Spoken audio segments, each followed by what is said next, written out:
Samajwadi party इस वक्त धरने पर धरने दे रही है। लगता है अब सैलाब आने वाला है।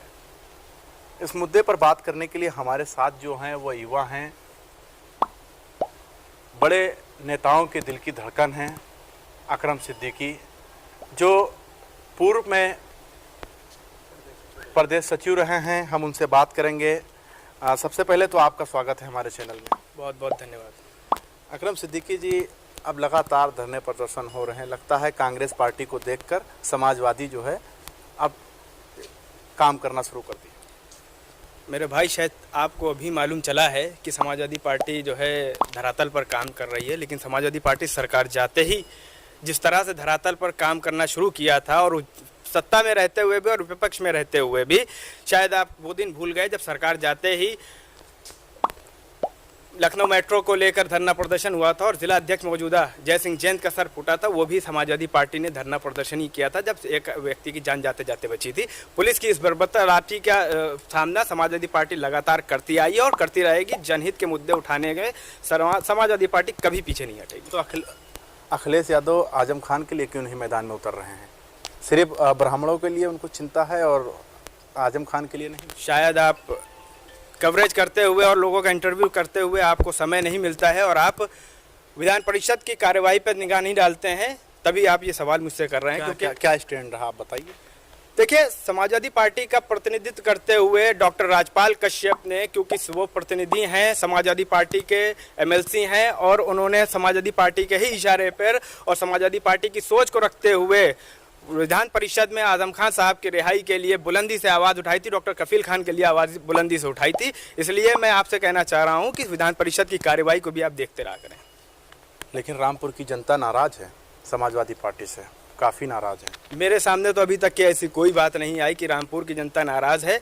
खान साहब के लिए, आजम खान साहब समाजवादी पार्टी के वरिष्ठ नेता हैं और उनके लिए लगातार अखिलेश जी रामपुर भी गए, जेल भी गए और विधान परिषद में उन्होंने आवाज़ भी उठवाई। इसलिए मैं यही समझता हूं कि उन्होंने समाजवादी पार्टी कहीं से आजम खान साहब के लिए पीछे खड़ी। ज़मीन पर नहीं दिखाई दे रहे हैं आजम खान के लिए, ज़मीन पर नहीं दिखाई दे रहे हैं। बिल्कुल जिस तरीके से आप देखिए, युवाओं के लिए, आवाज़ के लिए समाजवादी पार्टी मैदान में है, चाहे वो परीक्षा को लेकर हो या कोई भी मुद्दा हो, अपराध को लेकर ज़मीन पर दिखाई दे रहे हैं। लेकिन आजम खान के लिए क्यों नहीं? कहीं ऐसा तो नहीं कि समाजवादी पार्टी का जो है वो ब्राह्मण की तरफ रुझान चला गया हो? नहीं, ब्राह्मण की तरफ या किसी एक प्रत्येक आप वर्ग को लेकर अगर कहें कि रुझान गया तो नहीं। समाजवादी पार्टी हर वर्ग के लिए आवाज़ उठाती है। जिस वर्ग को जो है प्रताड़ित किया जाएगा, जिस समाज को प्रताड़ित किया जाएगा, समाजवादी पार्टी उसके साथ खड़ी है। और आजम खान साहब के लिए कितने धरने दिए गए ये शायद आपको नहीं मालूम है। तहसील पे भी धरना हुआ और जिला कार्यालय पे भी धरना हो रहा था। वो तहसील जा रहे थे लेकिन वहाँ पर रोक लिया। उस धरने में मैं भी शामिल था। चुनाव करीब है, सवाल तो बनता ही है।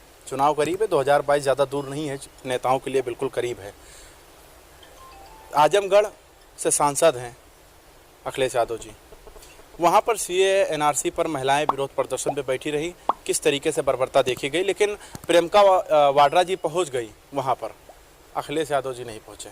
देखिए, पार्टी के लीडर आदरणीय श्री अखिलेश यादव जी के नेतृत्व में कई, उनके इशारे पर, उनके कहने पर कई पार्टी के सीनियर लीडर्स वहां पर पहुंचे, धरनों में गए। मैं खुद कई धरनों में गया और उनका समाजवादी पार्टी ने अपना पक्ष रखा और सीए एनआरसी का समर्थन किया। तो ट्विटर के जरिए लगता है कि उससे समाधान निकलेगा?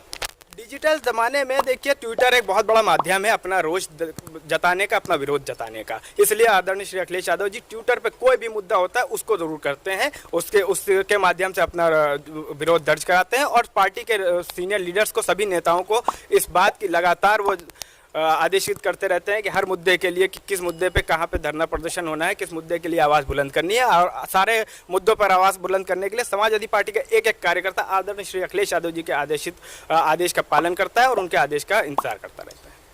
युवाओं का रुझान है और आप संडीला विधानसभा से काम कर रहे हैं। आप उम्मीद लगा रहे हैं सरकार से, समाजवादी पार्टी से कि वहाँ से टिकट दिया जाएगा।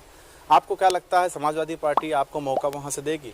देखिए, मैं समाजवादी पार्टी का एक जिम्मेदार पदाधिकारी हूं और आने वाले 2022 के चुनाव में समाजवादियों का संकल्प है कि पुनः प्रदेश में समाजवादी पार्टी की सरकार आए और आदरणीय श्री अखिलेश यादव जी पुनः मुख्यमंत्री बने, जिसको मद्देनज़र मैं संडीला विधानसभा को पार्टी को जीत कर देने के लिए संकल्पित हूँ। और इसीलिए मैं संडीला विधानसभा में पार्टी को मजबूत करने के लिए, संगठन को मजबूत करने के लिए और 2022 का चुनाव जीतने के लिए संघर्ष कर रहा हूँ। बाकी पार्टी जो लोगों से मालूम चल रहा है कि आप पूरी तरीके से उम्मीद लगाए बैठे हुए हैं अखिलेश यादव से। देखिए, पार्टी जो भी जिम्मेदारी, मैंने कहा ना, जो भी जिम्मेदारी देगी मुझे, अगर आदेशित होंगे पार्टी से कि हाँ पार्टी मुझे चुनाव लड़ना है, तो पार्टी का आदेश सराखों पर। और अगर पार्टी कहती है कि आपको चुनाव लड़ाना है या पार्टी कहती है कि आपको विधानसभा जीत के देनी है, तो मैं उस पर पूरी तरह से काम करूँगा। अच्छा, अगर आपको टिकट दे दिया जाए, माना 2 मिनट के लिए सरकार समाजवादी पार्टी आपको टिकट दे रही है, और अगर वो टिकट दे दे वहाँ से, तो ये बताइए आपने जहन में कुछ रखा होगा कि वहाँ के लिए सबसे पहले आप क्या करने वाले? संडीला में आपको सबसे ज़्यादा कमी क्या दिखाई दे रही है? संडीला विधानसभा में बड़े कद्दावर नेता रहे, अपने को, समाज को उन्होंने ध्यान नहीं दिया, सिर्फ अपने को बनाने में अपना पूरा रुझान उनका रहा। और इतनी बार मंत्री रहे, विधायक रहे, और उन्होंने संडीला विधानसभा की एक भी रोड मैं लगातार दौरे कर रहा हूँ, एक भी रोड ऐसी नहीं है जिस पे आप सीधे चल सके बगैर ब्रेक के। इतनी ज़्यादा जर्जर रोड है। तो मेरी प्राथमिकता होगी कि मूल समस्याएं जो हैं, बिजली, पानी और रोड, सड़क का, वो मूल समस्याओं पर मैं प्रमुख तौर पर ध्यान दूंगा। तो आपको लगता है सरकार ध्यान नहीं दे रही है? योगी सरकार वर्तमान में भी ध्यान नहीं दे रही है। अगर सरकार ध्यान दे रही होती तो इतना समय हो गया सरकार बने हुए, शायद जो संडीला मेन आबादी जाने का रास्ता है, आउटर है उसका, उस पे जो उस रोड को बनाने के लिए निगाह मारती, वो भी नहीं बनाई गई है, जिससे दिन भर हजारों आदमी निकलता है। आप एक युवा हैं, तो युवाओं के लिए भी तो आपने कुछ सोचा होगा वहाँ पर। देखिए, युवाओं के लिए समाजवादी पार्टी हमेशा खड़ी है। और जैसा कि अभी आपने युवाओं की बात की, तो मैं आपको बता दूं कि जब मुझे मौका मिलेगा तो युवाओं के लिए तो मैं दिल और जान से और दिन रात काम करूंगा ही। लेकिन अभी आपने युवाओं की बात की, तो मैं आपको बता दूं कि समाजवादी पार्टी ने 90% इन हाई स्कूल इंटर पास किए हुए छात्र छात्राओं को लैपटॉप वितरण किया। और जबकि मैं आपके चैनल के माध्यम से योगी सरकार से मांग करना चाहता हूं कि अपने बयान में, अपने घोषणा में उन्होंने ये कहा कि मैं हर मेधावी छात्र छात्राओं को लैपटॉप दूंगा, वाईफाई फ्री दूंगा, वो सुविधाएं लागू करें, वो सुविधाएं जनता को दें। क्योंकि इस समय विपक्ष में बैठकर मुख्यमंत्री होने का काम आदरणीय श्री अखिलेश यादव जी, जनता के दिल के मुख्यमंत्री अखिलेश यादव जी हैं, वो उन्होंने विपक्ष में बैठकर वो काम किया जो मुख्यमंत्री को बैठ के अपने गद्दी पर करना चाहिए था। ये एक मुद्दा है जो लगातार पूर्व में चल रहा था, सभी चैनलों पे चल रहा था, कि बताइए किस तरीके से अखिलेश यादव ने अपने पिताजी के साथ किया, और उसी तरीके से आजम खान को भी कहीं के किनारे कर दिया गया। तो आप इसको किस तरीके से देखते हैं कि वह हैं कहीं ना कहीं, तो आप ये बात सोचते होंगे हर कोई अपने पिता से प्यार करता है, उनको अपने से ऊपर समझता है, लेकिन जो ये वाकया हुआ इसको किस तरीके से देखते हैं? देखिए, हर एक व्यक्ति अपने पिता से प्यार करता है और अपने बड़ों का सम्मान करता है। तो ये सिर्फ विपक्ष का काम है लांछन करना, लेकिन ये सत्य नहीं है। जो आपने कहा वो सत्य नहीं है। बिल्कुल, ये थे हमारे साथ अकरम सिद्दीकी, जो बेबाकी से सभी मुद्दे पर सवाल का जवाब दे रहे थे, और साफ बात इन्होंने कह दिया कि अगर सरकार संडीला विधानसभा से हमें टिकट देती है तो हम वहाँ पर लड़ेंगे भी और जीतेंगे भी, और अगर पार्टी टिकट नहीं देती है तो हम उस पर लग कर काम करेंगे। कैमरामैन अभिजीत के साथ मोहम्मद ज़ैफ।